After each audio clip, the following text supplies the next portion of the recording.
살려주세요! 아빠! 아빠, 살려주세요! 아빠! 살려주세요!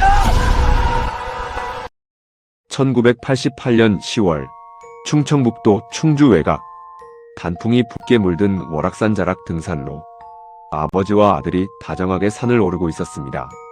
서로 신발끈도 묶어주고 행복하게 웃던 두 사람. 하지만 잠시 후 아버지 혼자 산 아래로 비명을 지르며 뛰어내려왔습니다. 신발 한 짝이 벗겨진 것도 모른 채 뛰는 건지 구르는 건지 알 수 없을 정도로 헐레벌떡이었지요. 얼굴은 흑빛이었고 눈에는 핏발이 서 있었습니다. 숨이 목까지 차올라 말도 제대로 나오지 않았습니다. 남자는 산 아래 구멍가게 앞에 도착해 두 손으로 문을 잡아당기며 소리쳤습니다. 살려주세요. 살려주세요! 내 아들이 절벽 아래로 떨어졌어요! 경찰에 전화 좀 해주세요! 뭐라고요? 서둘러 출동한 구조대가 산을 올랐지만 지형이 너무 험했습니다. 이틀 뒤에야 절벽 아래서 20살 청년 하나가 발견됐습니다. 온몸에 뼈가 부서진 처참한 모습이었지요. 경도 지적장애가 있는 외아들 민현식이었습니다. 타살의 흔적도 싸운 흔적도 없었습니다. 경찰은 이 사건을 장애 아들의 안타까운 실족사로 종결했지요. 아이는 그렇게 한 줌의 재가 되어 사라져버렸고 아버지는 아들을 잃은 슬픔에 무너졌습니다. 동네 사람 모두가 그를 불쌍히 여겼지요. 그렇게 13년이 흘렀습니다. 2001년 봄 보험 사기 전산망 정비 작업 중에 수상한 임 하나가 수사관의 눈에 포착되었습니다.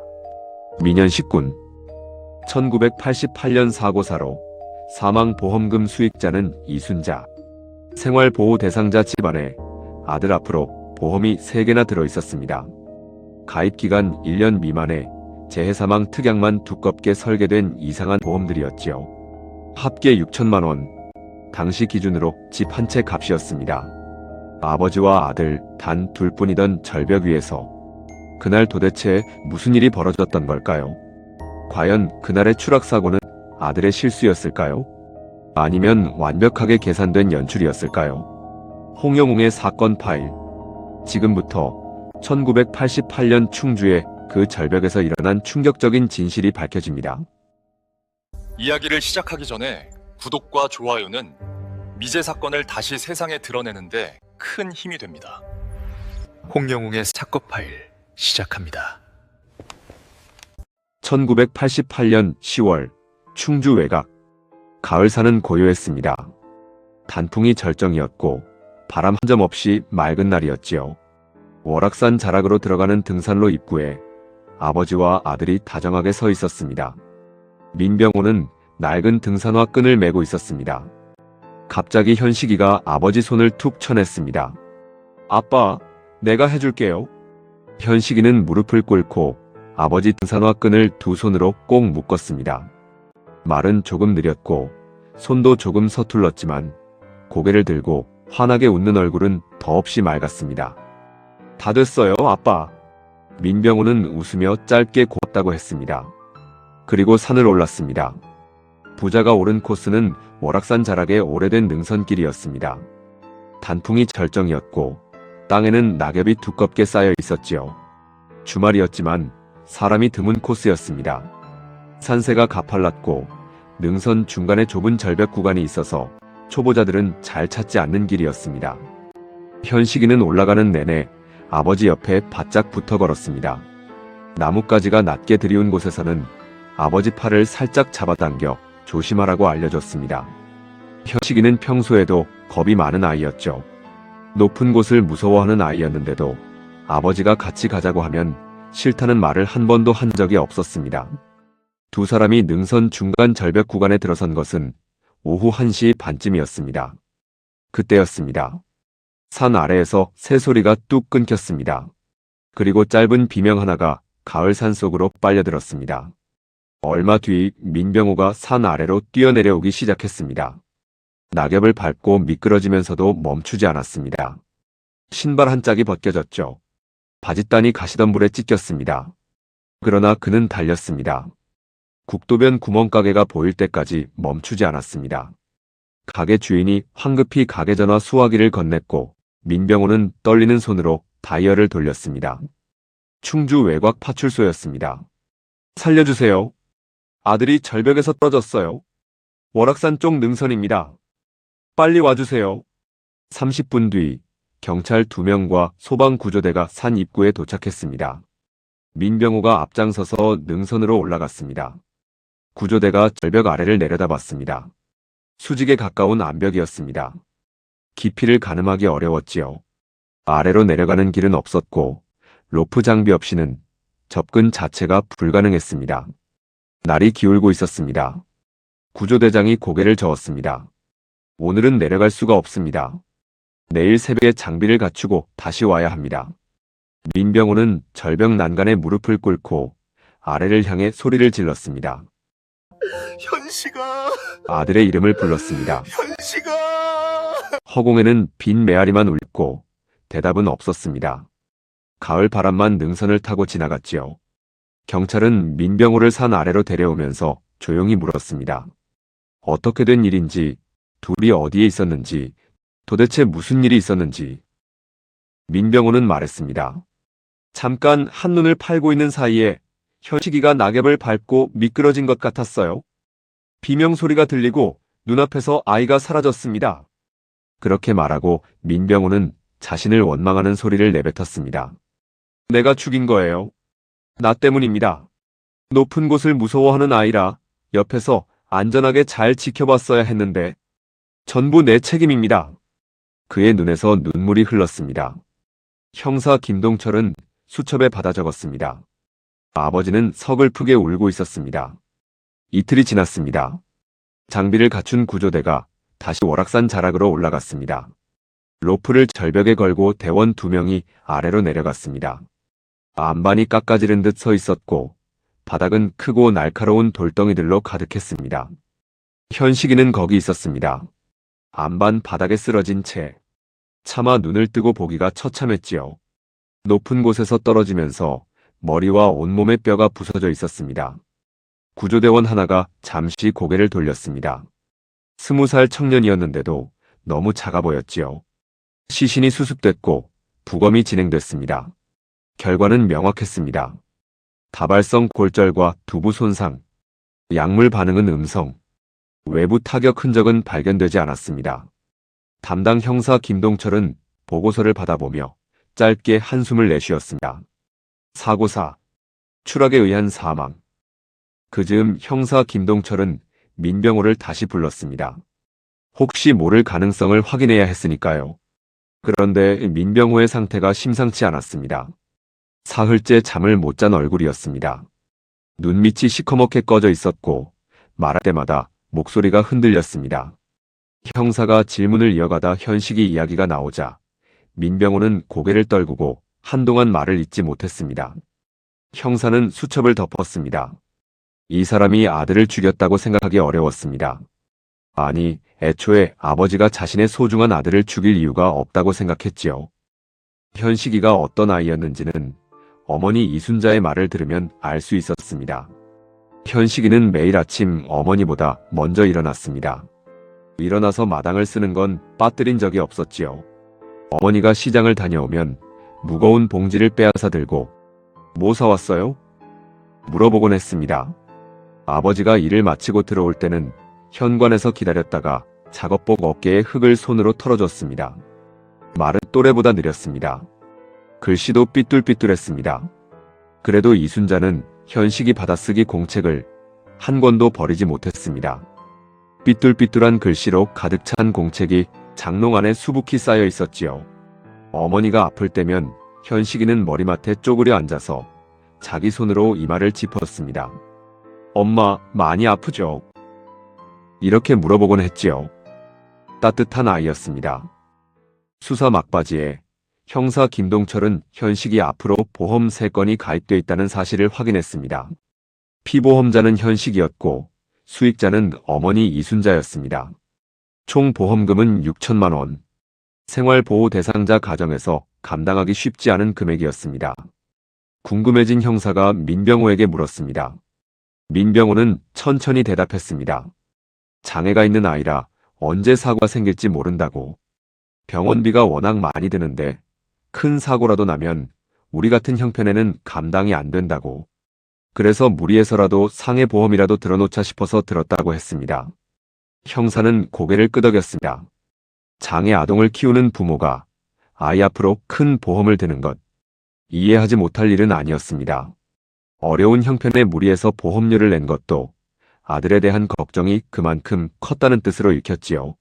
아들이 다칠 경우 큰 보험금이 나와서 아들을 치료할 수 있으니까요. 형사는 더 이상 집요하게 파고들지 않았습니다. 1988년 11월 사건은 사고사로 최종 종결됐습니다. 보험사 3곳에서 각각 2천만 원씩 총 6천만 원이 이순자 통장으로 입금됐습니다. 현식이가 그토록 무서워하던 그 절벽이 끝내 아무 말도 하지 않는 것처럼 보였습니다. 사고사로 결론이 나긴 했지만 형사 김동철의 머릿속에는 작은 가시 하나가 박혀 있었습니다. 석연치 않은 구석이 없다고 할 수 없었습니다. 그래서 김동철은 사건을 완전히 덮기 전에 2가지 가능성을 더 들여다보기로 했습니다. 첫 번째 가설은 지적장애 단순 실족 사고설이었습니다. 현식이는 경도 지적장애가 있었습니다. 판단력이 또래보다 느렸고 위험한 상황에서 순간적인 대처가 어려웠지요. 경찰은 현식이가 아버지와 떨어진 사이 혼자 절벽 가장자리까지 걸어갔다가 낙엽을 밟고 미끄러졌을 가능성을 첫 번째로 놓았습니다. 장애가 있는 아이라면 그럴 수 있다는 것이었지요. 그런데 이 가설에는 금방 반론이 나왔습니다. 현식이를 아는 사람들은 하나같이 말했습니다. 높은 곳을 무서워하는 아이였다고.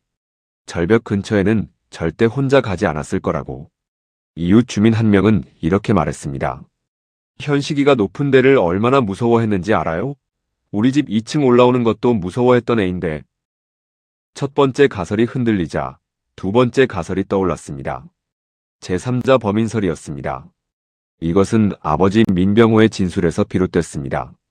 민병호는 조사에서 이렇게 말했습니다. 올라가는 길에 낯선 등산객 한 명과 스쳤는데 인상착의가 수상했다고. 추운 날도 아닌데 얼굴을 스카프로 싸매고 있었다고 했지요. 혹시 그 사람이 현식이한테 무슨 짓을 한 게 아닌지 모르겠다고 했습니다. 경찰은 그 방향으로 수사를 틀었습니다. 당일에 같은 등산 코스를 이용한 사람들을 추적했습니다. 입구 매표소 기록을 확인했고 인근 주민들을 탐문했습니다. 그런데 그날 그 코스를 이용한 등산객은 4팀이었고 3명은 신원이 확인됐습니다. 나머지 1명의 신원은 끝내 확인되지 않았습니다. 미확인 등산객 1명. 수사는 이 인물을 쫓는 방향으로 한동안 흘렀습니다. 하지만 아무것도 나오지 않았습니다. 목격자가 아무도 없었지요. 당시 기술로는 할 수 있는 것이 많지 않았습니다. 지금이야 등산로 초입에 CCTV가 대부분 설치되어 있지만 그 시절에는 당연히 있을 리가 없었습니다. 지문 채취는 야외 안반에서는 사실상 불가능했고 DNA 분석은 일반 수사에서 사용되기엔 먼 미래의 이야기였죠. 부검 사진은 자세히 찍혔지만 세밀하게 분석할 기술이 없었습니다. 현식이 팔 안쪽에 동그란 압박멍과 목 뒤, 찰과상은 추락 과정에서 바위에 부딪힌 흔적으로 기록되고 넘어갔습니다. 절벽 가장자리 바위턱에서 수거된 현식이 신발 한 짝도 마찬가지였습니다. 담당 수사관은 추락 도중 바위에 걸려 벗겨진 것으로 기록했습니다. 그 신발이 왜 절벽 아래가 아니라 위에 남아 있었는지 아무도 다시 묻지 않았습니다. 수사는 미확인 등산객의 흔적을 더 이상 찾지 못한 채 흐지부지 됐습니다. 민병호에 대한 의심도 비통해하는 아버지의 모습 앞에서 서서히 사그라들었습니다. 1988년 11월 말 사건 파일은 서랍 안으로 들어갔습니다. 그동안 세상은 계속 움직였습니다. 이듬해 봄이 왔고 여름이 왔습니다. 충주 거리에는 새 간판이 걸리고 새 건물이 올라갔습니다. 1993년에는 대전 엑스포가 열렸고 온 나라가 들썩였습니다. 1997년엔 나라가 휘청거리던 사건인 IMF가 터졌지요. 명예퇴직이라는 이름의 구조조정이 시작됐고 가장들이 거리로 나왔습니다. 그리고 세월은 계속 흘러 새 천년이 밝았다며 사람들은 카운트다운을 셌습니다. 인터넷이 들어오고 핸드폰이 퍼지고 충주에도 아파트가 줄지어 올라갔습니다. 그러나 이순자의 시간은 1988년 10월에 멈춰 있었습니다. 이순자는 현식이 도시락통을 버리지 못했습니다. 노란 뚜껑에 파란 손잡이가 달린 플라스틱 도시락통이었습니다. 현식이가 병원 갈 때마다 들고 다니던 것이었지요. 이순자는 그것을 찬장 제일 안쪽에 넣어두었습니다. 꺼내지도 않았고 버리지도 않았습니다. 그냥 거기 있었습니다. 어느 날 이순자는 오래된 찬장을 정리하다가 그 도시락통을 꺼냈습니다. 뚜껑을 여는데 안에 뭔가 들어있었습니다. 사탕 2알이었습니다. 빨간 딸기맛 사탕. 병원에 갔다 오는 날이면 현식이가 꼭 사탕을 하나씩 챙겨왔는데 그날은 미처 꺼내지 못했던 모양이었습니다. 이순자는 사탕 2알을 손바닥에 올려놓고 한참 바라봤습니다. 눈물이 나오지 않았습니다. 너무 오래 울어서 눈물도 말라버린 사람처럼 그냥 가만히 앉아 있었습니다. 그리고 사탕을 다시 도시락통 안에 넣었습니다. 뚜껑을 닫고 찬장 제일 안쪽에 다시 밀어 넣었습니다. 그 사탕은 그 뒤로 거기 있었습니다. 이순자는 매년 10월이 되면 몸이 먼저 앓았습니다. 이유 없이 밥맛이 없어지고 이유 없이 잠이 오지 않았습니다. 달력을 보지 않아도 그 달이 오면 몸이 먼저 기억했습니다. 아들이 떠난 계절이라는 것을 말이죠. 자식을 먼저 떠나보낸 부모의 마음은 시간이 많이 지났다고 치유가 되는 것은 아니었습니다. 그저 가슴에 묻고 품고 살아가는 것이었겠지요. 민병호도 힘들기는 마찬가지였습니다. 아들이 죽고 난 뒤 그는 한동안 일을 나가지 못했습니다. 멍하니 앉아있는 날이 많았고 밥도 제대로 먹지 않았습니다. 이순자가 밥상을 차려놓으면 숟가락을 들었다가 다시 내려놓는 날이 며칠씩 이어졌습니다. 부부는 현식이 이야기를 입에 올리지 않았습니다. 꺼내면 서로가 무너질 것 같아서였지요. 그렇게 두 사람은 각자의 방식으로 슬픔을 삭혔습니다. 시간이 조금 지나면서 민병호는 서서히 일상으로 돌아왔습니다. 다시 일을 나갔고 이순자 곁을 세심하게 챙겼습니다. 이순자가 아프면 약을 사왔고 무거운 짐은 먼저 들었습니다. 동네 사람들은 그런 민병호를 보며 말했습니다. 아들 잃은 슬픔을 아내한테 쏟는 사람이라고. 그 사람이 있어서 이순자가 버티는 거라고. 이순자도 그렇게 생각했습니다. 남편도 아들을 잃은 건 마찬가지라 마음이 똑같이 힘들 텐데 말은 안 해도 남편이 고마웠지요. 한편 충주 외곽 파출소 창고 깊숙한 곳에는 빛바랜 테이프로 봉해진 상자 하나가 먼지를 쌓아가고 있었습니다. 1988년 가을 사건 기록이었습니다. 부검 사진, 현장 수거 물품 기록, 수사 메모들. 아무도 꺼내지 않았고 아무도 찾지 않았습니다. 2001년 봄, 서울 서대문구 보험범죄 수사대 사무실에는 야근이 일상이었습니다. 전국 보험사기 전산망 정비 작업이 한창이었고 수사관들은 수십 년치 보험 지급 기록을 하나씩 들여다보고 있었습니다. 단순 작업처럼 보였지만 가끔 이 지루한 작업에서 오래된 진실이 불쑥 튀어나오는 일이 있었습니다. 수사관 최재현이 모니터 앞에서 멈춘 것은 밤 10시가 넘은 시각이었습니다. 화면에 이상한 표시가 떴습니다. 피보험자 민현식 군. 사망 연도 1988년. 사망 원인 추락사고. 보험사 3곳. 총 지급액 6천만 원. 수급자 이순자. 최재현은 눈썹을 찌푸렸습니다. 6천만 원. 1988년 기준으로 적지 않은 금액이었습니다. 당시 아파트 한 채 값 이상이었죠. 그것도 3곳에 나눠서 가입한 것을 확인했습니다. 그는 즉시 보험 설계서를 불러왔습니다. 천천히 읽어 내려갔습니다. 입원비 특약? 미미했습니다. 치료비 특약? 거의 없었습니다. 재해사망 특약? 3건 모두 최고 한도로 설계되어 있었습니다. 최재현은 등받이에 몸을 기댔습니다. 병원비 걱정으로 보험을 든다고 하면 살아있을 때 쓸 수 있는 특약이 두꺼워야 합니다. 그런데 이 보험들은 달랐습니다. 아이가 사고로 죽었을 때 돈이 많이 나오는 구조였습니다. 특약은 아들을 위해서가 아닌 남겨진 가족들을 위한 맞춤 설계였습니다.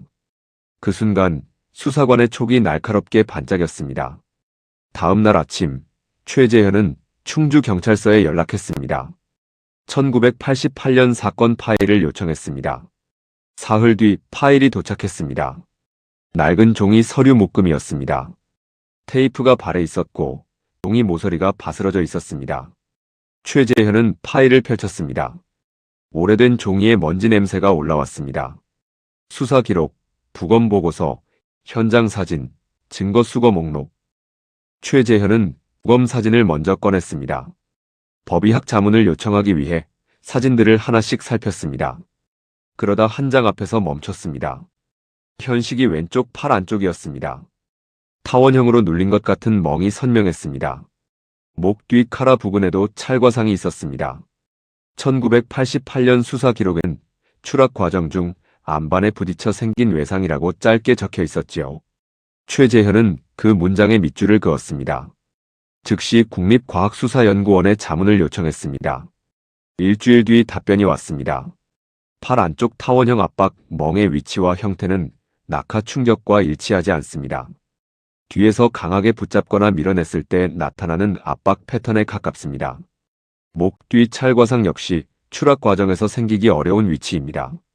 최재현은 자문 결과를 프린트해서 파일 위에 올려놓았습니다. 그리고 증거 수거 목록을 다시 펼쳤습니다. 항목 하나하나를 짚어 내려가다 손가락이 멈췄습니다. 신발 한 점의 수거 위치가 절벽 상단 바위턱 부근이었다고 나와 있었지요. 절벽 아래가 아니었습니다. 위였습니다. 자연 추락이라면 몸과 함께 아래로 떨어졌어야 할 신발이 절벽 가장자리 위쪽에 남아 있었습니다. 1988년 수사팀은 이것을 추락 도중 바위에 걸려 벗겨진 것으로 처리했습니다. 하지만 최재현은 달리 읽었습니다. 절벽 가장자리에서 버둥거리다 벗겨진 것이라면 이야기가 달라집니다. 마지막으로 최재현은 파출소 접수 기록을 확인했습니다. 사건 발생 3일 뒤 한 여성이 파출소를 찾아와 진술하려 했다는 기록이 있었습니다. 담당자 처리 의견란에는 짧게 적혀 있었습니다. 참고할 내용 없음. 이름은 박봉순이었습니다. 최재현은 수첩을 꺼내 그 이름을 적었습니다. 그리고 다른 한 가지를 더 확인하러 충주로 직접 내려갔습니다. 월악산 자락 입구 산장이었습니다. 주인 노인이 방명록을 보관하고 있었습니다. 최재현은 1988년 방명록을 펼쳤습니다. 7월, 8월, 9월. 같은 이름이 3번 적혀 있었습니다. 민병호. 현식이와 함께 오기 2달 전부터 아버지는 혼자 그 산을 3번 올랐습니다. 혼자 여러 번 갔던 산에서 아들이 실족한 거다. 최재현은 충주에서 서울로 돌아오는 차 안에서 수첩을 펼쳤습니다. 방명록에 3번 찍힌 민병호의 이름. 재해 사망 특약으로만 가득 찬 보험 설계서, 법의학 자문 결과, 신발 발견 위치, 그리고 묵살된 박봉순의 진술. 일단 박봉순의 진술도 궁금했습니다. 박봉순의 거처를 확인해서 경찰서로 다시 소환을 부탁했습니다. 하나하나 떼어놓으면 단지 정황일 뿐이었죠. 하지만 한데 모으면 뭔가 다른 것이 됐습니다. 구린 냄새가 났습니다. 최재현은 수사를 본격적으로 시작하기로 했습니다. 그러기 위해서는 용의자를 먼저 정리해야 했습니다. 용의자는 4명이었습니다. 첫 번째는 민병호, 아버지였습니다. 현장에 함께 있었던 유일한 사람. 보험 가입자. 방명록에 이름이 3번 찍힌 인물. 동기, 기회, 사전 준비까지 갖춘 것처럼 보였습니다. 하지만 최재현은 서두르지 않습니다. 정황만으로 사람을 몰아붙이다. 수사가 엉킨 경우를 너무 많이 봐왔으니까요. 민병호는 아직 용의자 중 한 명이었습니다. 두 번째는 현식이 본인이었습니다. 사고 혹은 스스로 뛰어내린 가능성도 무시 못했지요. 경도 지적장애가 있는 20살 청년이 높은 절벽 앞에서 어떤 행동을 했을지 아무도 단정할 수 없었습니다. 실제로 장애가 있는 청소년이 충동적인 행동을 보이는 사례는 드물지 않았습니다. 다만 현식이를 아는 모든 사람이 같은 말을 했습니다. 높은 곳을 무서워하는 아이였다고. 혼자서는 절대 가장자리까지 가지 않았을 거라고. 이 가능성은 높지 않았습니다. 하지만 완전히 지울 수도 없었습니다. 세 번째는 미확인 등산객이었습니다. 1988년 수사에서 끝내 신원이 밝혀지지 않은 그 인물. 13년이 지났으니 지금 찾기는 더욱 어려웠습니다. 하지만 최재현은 당시 매표소 기록과 인근 주민 탐문 기록을 다시 꺼냈습니다. 혹시 당시 수사에서 놓친 접점이 있을지 모르는 생각에서였습니다. 며칠을 파고들었지만 아무것도 나오지 않았습니다. 13년 전 등산객의 흔적은 너무 희미해져 있었습니다. 무엇보다도 등산객에게 동기가 존재하는지 알 수가 없었기에 그는 일단 덮어두기로 했습니다. 네 번째는 채권자 김재봉이었습니다. 민병호에게 거액을 빌려준 인물이었죠. 사건 당시 빚 독촉이 심했고 민병호와의 관계가 험악했다는 주변 진술이 있었습니다. 혹시나 돈을 갚지 않아서 아이를 몰래 밀어버렸을 가능성이 있었지만 희박했습니다. 사건 이후 민병호가 빚을 모두 갚으면서 둘 사이의 연락이 끊어졌지요. 최재현은 김재봉을 찾아 직접 만났습니다. 혹시 협박이나 공모 가능성이 있는지 확인해야 했습니다. 김재봉은 담담하게 말했습니다. 1988년 10월 사건이 난 날 자신은 부산에 있었다고. 거래처 미팅이 있었고 함께 간 직원이 2명 있었다고. 최재현이 확인해보니 사실이었습니다. 부산 거래처 기록, 당시 교통편, 직원 진술까지 맞아떨어졌습니다. 김재봉의 알리바이는 완벽했습니다. 세 번째와 네 번째 용의자가 지워졌습니다. 남은 것은 2명이었습니다. 현식이 본인, 그리고 민병호. 최재현은 다시 부검 사진을 펼쳤습니다. 왼쪽 팔 안쪽에 타원형 압박 멍자국. 법의학 자문은 분명히 말했습니다. 낙하 충격이 아니라 붙잡히거나 밀렸을 때 나타나는 패턴이라고. 스스로 뛰어내린 사람에게는 이런 흔적이 남지 않습니다. 현식이 본인 가능성도 지워졌습니다. 이제 용의자는 한 명이었습니다. 최재현은 수첩을 덮었습니다. 하지만 아직 확신할 수 없었습니다. 정황과 증거 재해석만으로는 부족했습니다. 결정적인 무언가가 더 필요했습니다. 그때 전화가 왔습니다. 충주였습니다. 박봉순 씨가 경찰서를 찾아왔습니다. 박봉순은 75살이었습니다. 충주 외곽마을에서 평생을 살아온 할머니였습니다. 무릎이 좋지 않아 지팡이를 짚고 있었고 경찰서 문을 열고 들어오는데도 시간이 걸렸습니다. 최재현이 자리에서 일어나 맞았습니다. 할머니는 앉자마자 말했습니다. 1988년에도 파출소에 갔었어요. 근데 그때는 형사가 그냥 돌려보냈거든요. 저는 그게 한이 됐어요. 박봉순 할머니는 이야기를 이어갔지요. 최재현은 수첩을 꺼냈습니다. 며칠 전 충주 지역 신문에 작은 기사가 실렸습니다. 보험 사기 전산망 정비 과정에서 과거 사망 사고들이 재검토되고 있다는 내용이었습니다. 딸이 그 기사를 읽다가 어머니에게 말했습니다. 오래전에 장애 아들 데리고 등산 갔다가 아이가 떨어져 죽었다는 집. 기억하지? 엄마가 경찰에도 갔었잖아. 동네에서 그 집 보험금 받은 이야기도 들어서 뭔가 찜찜했었다고 했잖아. 그 말이 박봉순의 가슴에 모처럼 박혔습니다. 아들의 보험금. 그제야 퍼즐이 맞춰지기 시작했습니다. 1988년 그날 그녀가 들었던 소리, 봤던 장면, 그리고 13년 동안 지워지지 않았던 불편함이 한꺼번에 올라왔습니다. 박봉수는 다음 날 새벽잠을 못 이루고 일어나 앉았습니다.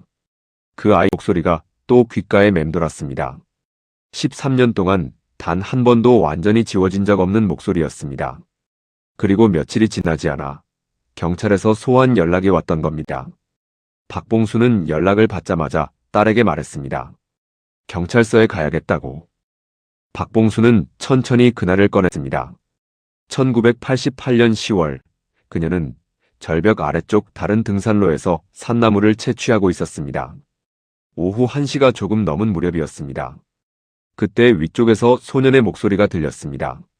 또렷하진 않지만 아이가 찡찡거리는 목소리가 절벽을 타고 아래로 퍼졌습니다. 아버지, 무서워서 거기는 싫어요. 그리고 잠시 뒤 아이의 비명소리가 퍼졌습니다. 박봉순이 절벽 위를 올려다봤습니다. 남자 하나가 혼자 서 있었습니다. 남자는 움직이지 않았습니다. 그냥 아래를 내려다보고 있었지요. 뭔가 이상해 보였습니다. 저는 그때 아버지가 아들 붙잡으려다 못 잡은 줄 알았어요. 그래서 파출소에 갔는데 형사가 그 사람 진술과 다 맞는다고 더 들을 게 없다고 하더라고요. 근데 그 이후로도 계속 마음에 걸렸어요. 아이가 무섭다고 했잖아요. 무서운데 혼자 간 게 아니라는 게 계속 마음에 걸렸거든요. 거기에 보험금까지 걸렸었잖아요. 경찰이 조사해서 이상이 있으면 찾아낼 줄 알고 저도 그때 더 이상은 신경을 쓰지 않았어요.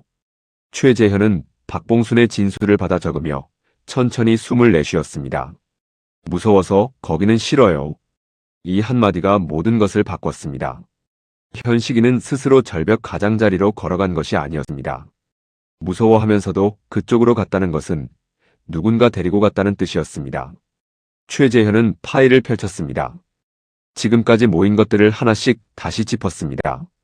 민병호가 현식이와 함께 오기 2달 전부터 혼자 월악산 자락을 3차례 올랐다는 박명록 기록, 재해 사망 특약으로만 두껍게 설계된 보험세 건, 법의학 자문이 낙하 충격이 아니라고 판정한 왼쪽 팔 안쪽의 타원형 압박, 멍과 목 뒤 찰과상, 절벽 아래가 아니라 위쪽 바위턱에서 발견된 신발 한 짝, 그리고 방금 박봉순이 꺼낸 그 목소리. 5개의 조각이 하나의 그림으로 맞춰지고 있었습니다. 최재현은 수첩을 덮었습니다. 모든 증거가 한 사람을 가리키고 있었습니다. 이제 필요한 것은 하나였습니다. 그 사람의 입에서 나오는 말. 최재현은 전화기를 들었습니다. 2001년 4월, 민병호는 충주경찰서 조사실 의자에 앉아 있었습니다. 60살이었습니다. 머리카락이 희끗희끗했고 등이 약간 굽어 있었습니다. 세월이 그를 작게 만들어 놓은 것 같습니다. 최재현은 파일을 탁자 위에 올려놓았습니다. 서두르지 않았지요. 그냥 민병호의 맞은편에 앉아 천천히 파일을 펼쳤습니다. 1988년 10월 사건 때문에 오셨습니다. 알고 있습니다. 그럴 줄 알았습니다. 민병호는 짧게 대답했습니다. 최재현은 말없이 부검 사진을 꺼내 탁자 위에 놓았습니다. 그리고 신발 수거 기록을 그 옆에 놓았습니다. 박명록 사본을 그 옆에 놓았습니다. 마지막으로 박봉순의 진술서를 올려놓았습니다. 민병호는 탁자 위를 천천히 바라봤습니다. 손이 깍지를 끼었다 풀렸다 했습니다. 입술이 파르르 떨렸습니다. 조사실에 침묵이 내려앉았습니다. 시계 초침 소리만 또각또각 울렸지요. 최재현은 서두르지 않았습니다. 상대방이 스스로 말할 준비가 될 때까지 기다리는 것, 그것도 수사의 기술이었으니까요. 5분이 지났을까요? 어쩌면 10분이었을 수도 있습니다. 마침내 민병호의 입에서 13년 동안 묻어두었던 말이 흘러나왔습니다. 제가 그랬습니다. 목소리가 갈라져 있었습니다. 최재현은 펜을 들었습니다. 민병호는 고개를 숙인 채 천천히 말을 이어갔습니다. 민병호가 처음 이상함을 느낀 것은 1987년 여름이었습니다. 몸이 너무 안 좋아서 처음으로 제대로 된 병원 검사를 받았습니다. 평생을 병원 한 번 제대로 안 다니며 살다가 몸이 버텨주지 않아 결국 간 것이었습니다. 피검사 결과가 나왔습니다. 혈액형 O형. 민병호는 그 자리에서 멍해졌습니다. 그는 평생 자신이 B형인 줄 알았습니다. 젊을 때 군의관이 그렇게 알려줬고 그냥 그렇게 알고 살았습니다. 80년대 초반까지도 혈액형 검사 결과가 부정확하게 나오는 일이 드물지 않았고 자신의 혈액형을 잘못 알고 사는 사람이 많았던 시절이었습니다. 그런데 놀랍게도 O형이었습니다. 집에 돌아와 민병호는 오랫동안 앉아 있었습니다.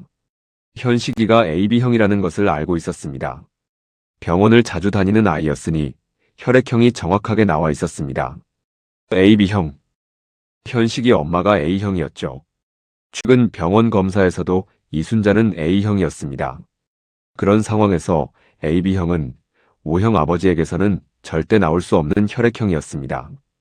그 시절은 혈액형으로 친자가 아닌 게 많이 밝혀져서 뉴스에 왕왕 나오던 시기였지요. 그 순간부터 민병호의 마음속에서 무언가가 무너지기 시작했습니다. 어릴 때부터 현식이는 아버지를 닮지 않았습니다. 동네 사람들이 아빠를 안 닮고 누굴 닮았냐고 자주 묻곤 했지요. 지 엄마랑 판박이야. 그 말을 하곤 그냥 웃었지요. 아이가 꼭 아버지를 닮으란 법은 없으니까요. 하지만 혈액형 문제는 달랐습니다. 유전자 친자 검사 같은 것은 일반인이 접근할 수도 없던 시절이었습니다. 많이 알려지지도 않았지요. 민병호가 할 수 있는 것은 아무것도 없었습니다. 확인할 방법이 없었습니다. 그런데 그게 더 나빴습니다. 확인이 안 되니까 의심이 더 깊어졌지요. 그 의심이 심장에 박혀서 빠지지 않았습니다. 아내와 아들을 위한 20년이었습니다. 그 세월이 어떤 것이었는지 민병호는 조사실에서 처음으로 소리내어 말했습니다. 가난한 살림을 혼자 떠받치느라 손이 굳어갔습니다. 겨울에도 새벽부터 막노동 현장에 나갔습니다. 현식이를 고쳐보겠다고 병원비를 대느라 한 달에 한 번도 고기를 못 먹는 달이 있었습니다. 그래도 괜찮았습니다. 내 하나뿐인 아이이고 내 핏줄이니까 그 이유 하나로 몸이 힘들어도 다 포기하고 싶었어도 그 믿음 하나로 버텼습니다. 그런데 그 믿음이 한순간에 흔들렸습니다. 아내를 바라보는 눈이 달라졌습니다. 밥상을 차리는 아내의 뒷모습을 보면서 20년 동안 자신을 속인 사람이라는 생각이 들었습니다. 특히 그 시대에는 여자의 정절이 중요한 시절이었습니다. 여자가 바람피면 바로 소방맞는 시대였지요. 자신과 결혼하기 전에 어떤 놈하고 아이를 가진 건지 당장 묻고 싶었습니다. 너무 괘씸했습니다. 철저히 배신당한 기분이었지요. 돈으로라도 보상받고 싶었습니다. 저의 20년을 갈아 넣어서 만든 세월이 비참하고 불쌍했습니다. 아내에게 말을 걸다가도 멈췄습니다. 웃다가도 멈췄습니다. 아내는 전혀 눈치를 채지 못했습니다. 민병호는 철저하게 감추었으니까요. 현식이를 보는 눈도 달라졌습니다. 그것이 가장 괴로웠지요. 현식이는 하나도 달라진 게 없었습니다. 여전히 아버지 작업복 어깨에 흙을 털어줬고 아버지 얼굴을 보면 환하게 웃었지요. 아버지를 향한 그 순수한 눈빛이 민병호에게는 오히려 더 고통스러웠습니다. 왜 이 아이는 아무것도 모를까? 왜 이 아이는 이렇게 나를 믿을까? 내가 진짜 아빠가 아닌 걸 모르겠지. 그 믿음이 분노를 더 깊게 만들었습니다. 키운 정도 컸지만 이 배신감과 분노보다는 작았습니다. 단 하루도 제정신으로 살 수가 없었지요. 나쁜 생각이 처음 든 날 밤, 민병호는 이불을 뒤집어 쓰고 떨었습니다. 내가 왜 이런 생각을 하는가 싶었습니다. 그런데 그 생각은 다음 날도 왔습니다. 그 다음 날도 왔습니다. 빚독촉 전화를 받은 날은 더 선명하게 왔습니다. 몸이 더 안 좋아진 날은 더 오래 남아 있었지요. 민병호는 자신이 무너지고 있다는 것을 알았습니다.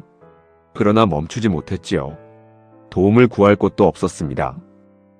그 시절 가장은 혼자 버텨야 했습니다. 혼자 삭혀야 했습니다.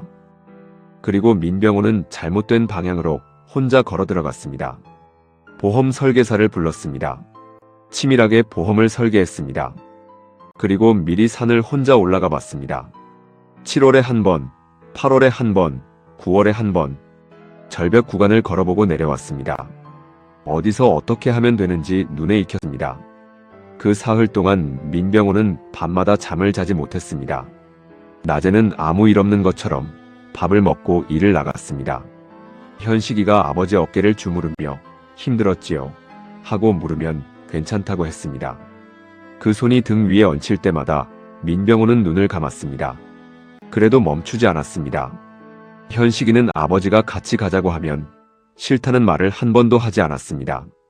무서운 곳은 싫다고 했지만 아버지가 괜찮다고 하면 고개를 끄덕이는 착한 아이였습니다. 그 순수함이 그날 절벽 위에서도 아버지의 손을 놓지 않게 만들었습니다. 민병호는 거기까지 말하다 멈췄습니다. 현식이가 제 손을 잡았어요. 절벽 가장자리에서 무섭다고 소리를 지르며 아버지 손을 잡았어요. 조사실이 조용해졌습니다. 그래도 밀었습니까? 민병호는 대답하지 않았습니다. 고개만 천천히 끄덕였습니다. 눈물이 흘렀습니다. 13년 만에 진심으로 흘리는 눈물이었습니다.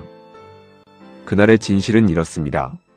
1988년 10월 오후 1시가 조금 넘은 시각, 절벽 구간에 들어선 민병호는 현식이를 가장자리 쪽으로 유도했습니다. 현식이는 무섭다고 했습니다. 거기는 싫다고 했지요. 민병호는 괜찮다고 했습니다. 저기 경치가 좋다고 했습니다.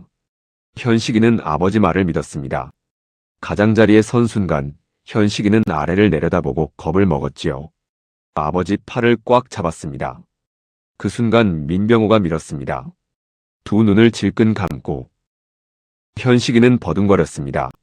손톱이 아버지 팔을 긁었습니다. 신발 한 짝이 바위턱에 걸려 벗겨졌습니다. 그리고 아래로 떨어졌습니다. 비명이 짧게 울렸습니다. 그리고 끊어졌습니다. 민병호는 아래를 내려다보고 움직이지 않았습니다. 그냥 서 있었지요. 얼마나 서 있었는지 모릅니다. 그냥 정신이 멍했지요. 눈물도 안 나왔습니다. 그리고 산을 뛰어내려왔습니다.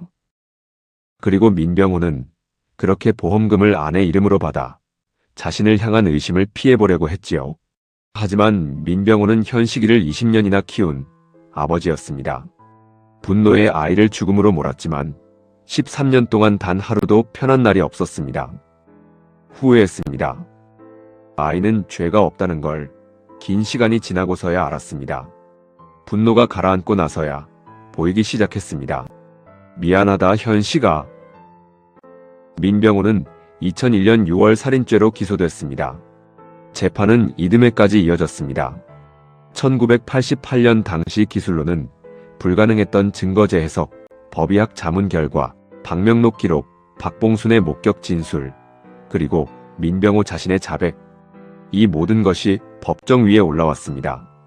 2002년 봄, 법원은 민병호에게 징역 15년을 선고했습니다. 판사는 선고 전 이렇게 말했습니다. 아버지의 손을 믿고 따라간 아이에게 그 손이 가장 위험한 것이었다는 사실이 이 사건의 가장 큰 비극이라고. 이순자는 남편이 체포됐다는 소식을 듣고 쓰러졌습니다. 처음에는 믿지 않았습니다. 무슨 말도 안 되는 소리냐고 했지요. 그 사람이 자기 자식을 왜? 하고 되물었습니다. 현식이를 얼마나 아꼈는데? 하고 되물었지요. 그런데 수사관이 찾아와 이야기를 하는 동안 이순자는 점점 말을 잃었습니다. 보험 설계서 이야기가 나왔습니다. 박명록 이야기가 나왔습니다. 현식이 팔에 남은 흔적 이야기가 나왔습니다. 이순자는 그 말들이 귀에 들어오는데도 머릿속에서 자꾸 튕겨나왔습니다. 받아들여지지 않았습니다.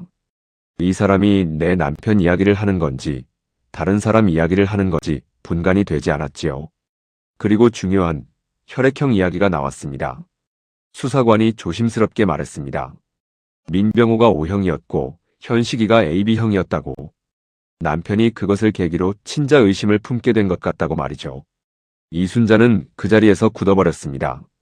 머리를 망치로 얻어맞은 것 같았지요. 현식이가 남편의 아이가 아닐 수 있다는 말이었습니다. 무슨 그런 말도 안 되는. 그러다가 이순자는 갑자기 말끝을 흐렸습니다. 그 말에 화를 내고 반박을 할 수가 없었습니다. 화를 내야 하는데 오히려 오래된 기억 하나가 천천히 떠올랐습니다. 결혼을 앞두고 고향 선후배들과 술자리가 있었습니다. 술을 잘 못하는데 다들 조금만 마시라고 권했지요. 결혼 전에 마지막으로 마음껏 즐겨야 한다고 곁에서 자꾸 잔을 채웠습니다. 이순자는 조금만 마셨는데도 금방 필름이 끊겼습니다. 마지막이라 미친 척 술을 마셨던 게 원흉이었습니다. 다음 날 일어났을 때 몸이 이상했습니다. 온매무새가 흐트러져 있었습니다. 속옷이 무릎에 걸려 있었지요. 화장실을 다녀오다 벗겨졌나? 기억이 없었습니다. 무슨 일이 있었는지 묻고 싶었지만 물어볼 수가 없었습니다. 그 시절에는 그런 일을 입에 담는 것 자체가 수치였으니까요. 여자가 그런 일을 당했다는 게 알려지는 건 죽는 것보다 못한 치욕인 시대였으니까요. 결혼도 코앞에 두고 있는 이순자는 그냥 묻어두었습니다. 깊이, 아주 깊이 말이죠. 결혼을 했고 바로 아이가 생겼습니다. 너무 빨리 생겼지만 축복이라고 생각했습니다. 그 시절 아이가 빨리 생기는 것은 큰 복이었으니까요. 이순자는 평생 그 기억을 완전히 봉인하고 살았습니다. 수십 년 동안 단 한 번도 꺼낸 적이 없었습니다. 그 기억이 지금 이 순간 봉인이 풀리며 올라왔습니다.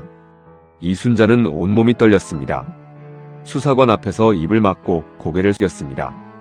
입에서 구역질이 올라왔지요. 수십 년 전 그날 밤의 기억이 남편이 아들을 밀었다는 이야기와 현식이 팔에 남은 이상한 멍 이야기가 한꺼번에 머릿속을 채웠습니다. 이게 꿈인지 현실인지 이순자는 믿고 싶지도 않았고 믿을 수도 없었습니다. 죽었습니다. 남편이 죽였습니다. 그 아들은 남편의 아이가 아니었습니다. 그리고 그 아이가 생기게 된 이유는 이순자 자신도 모르고 살았던 그날 밤이었습니다. 한 사람이 감당하기에는 너무 많은 것이었습니다. 이순자는 수사관이 이름을 불러도 대답하지 못했습니다. 창밖으로 봄 햇살이 들어오고 있었지요. 따뜻한 날이었습니다. 그런데 이순자는 그 빛이 자신에게 닿는 것이 느껴지지 않았습니다. 온몸이 차가웠습니다. 마음속에서 무언가가 와르르 무너지는 소리가 들렸습니다. 소리도 없이 그 밤 이순자는 찬장을 열었습니다. 노란 뚜껑에 파란 손잡이가 달린 도시락통을 꺼냈지요. 뚜껑을 열었습니다. 빨간 딸기맛 사탕 2알이 그 자리에 있었습니다. 13년 동안 거기 있었습니다. 이순자는 사탕 2알을 꺼내 손바닥에 올려놓았습니다. 어떤 아버지의 아이인지는 몰라도 이 아이가 이순자 품에서 자란 것은 사실이었습니다. 내 배 아파서 낳은 내 새끼였습니다. 내 아이. 어머니 이마를 짚어주던 손이 있었습니다. 마당을 쓸던 빗자루 소리가 있었지요. 그리고 아버지 등산화 끈을 묶어주던 맑은 웃음을 한 아들이 있었습니다. 그것만은 누구도 어떤 진실도 가져갈 수 없었습니다. 이순자는 처음으로 소리내어 울었습니다. 현씨가. 그 한마디였습니다. 이순자 씨는 그 뒤로도 매년 10월이 되면 도시락통을 꺼냈습니다. 사탕 2알을 손바닥에 올려놓고 한참을 바라봤죠. 현식이가 살아있었다면 30살이 됐을 텐데, 40이 됐을 텐데. 나이를 세어보다가 이순자 씨는 늘 같은 자리에서 멈췄습니다. 도시락통 속 현식이는 언제나 20살 그대로였으니까요. 이순자 씨의 아들은 여기서는 나이를 먹지 않았습니다. 1969년생 민현식은 20살의 세상을 떠났습니다. 그 아이가 이 세상에 남긴 것은 삐뚤삐뚤한 받아쓰기 공책 몇 권과 빨간 딸기맛 사탕 2알이었습니다. 그리고 어머니의 기억 속에 남아있는 사랑스러운 그 모습뿐이었지요. 저는 이 사건을 들여다보면서 오래도록 한 장면에서 멈췄습니다. 현식이가 절벽 가장자리에서 무섭다고 하면서도 아버지 손을 잡고 있었을 장면입니다. 그 손이 자신을 밀 손이라는 것을 그 아이는 끝까지 몰랐을 겁니다. 가족이라는 이름은 우리에게 어떤 의미입니까? 가장 믿어야 할 사람이 가장 위험한 사람이 되는 순간 우리는 그것을 어떻게 막을 수 있을까요? 배신감이라는 것이 사람을 어디까지 몰고 갈 수 있는지 이 사건은 그 끝을 보여줍니다. 빚과 가난과 배신감이 한꺼번에 쌓였을 때 사람은 더 이상 사람이 아니게 되는 것 같습니다. 그것이 이 사건의 가장 가슴 아픈 부분입니다. 그리고 이순자 씨 또한 이 사건의 큰 피해자가 아니었을까 하는 생각이 듭니다.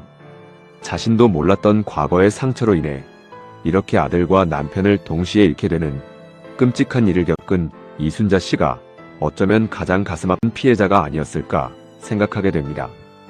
그리고 이 이야기는 과거의 것으로 끝난 이야기가 아닙니다. 2019년 우리나라는 다시 한번 비슷한 사건으로 뜨거워졌습니다. 새아버지가 지적장애가 있는 아들을 산으로 데려갔습니다. 아들은 고작 20살이었지요. 둔기로 때려 살해하고 철제함에 넣어 유기했습니다. 보험금은 4억 원이었습니다. 피해자는 말을 잘 못하는 아이였지요. 글도 잘 쓰지 못하는 아이였습니다. 그래서 아무것도 남기지 못했습니다.